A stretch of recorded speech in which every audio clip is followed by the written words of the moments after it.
আল্লাহ পাক বলছেন ওয়ানজির আশীরাতাকাল আকরাবিন, তোমার নিকটবর্তী যারা আছে তাদেরকে তুমি আল্লাহর ভয় দেখাও।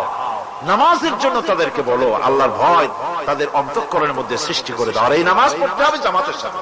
নামাজ পড়তে হবে কিসের সাথে? জামাতের সাথে। রাসূল করিম সাল্লাল্লাহু আলাইহি ওয়াসাল্লাম বলছেন, হুজুরের কাছে আল্লাহর নবীর কাছে হযরতে আবু হুরায়রা রাদিয়াল্লাহু তাআলা আনহু হাদিসটি বর্ণনা করেছেন। হুজুরের কাছে একজন অন্ধ লোক এলো।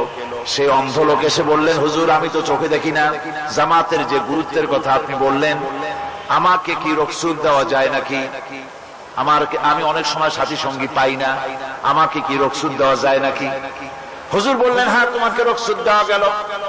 অন্ধ যখন হেঁটে যাচ্ছিলেন, নবীজি তাকে আবার ডাকলেন, ডেকে জিজ্ঞেস করলেন, অন্ধ নামাজের মসজিদের আজান কি তোমার কানে যায়? বলে হ্যাঁ আমি আজান শুনি। হুজুর বললেন, আজানের জবাব দিবা, মসজিদে এসে জামাতে নামাজ পড়বা।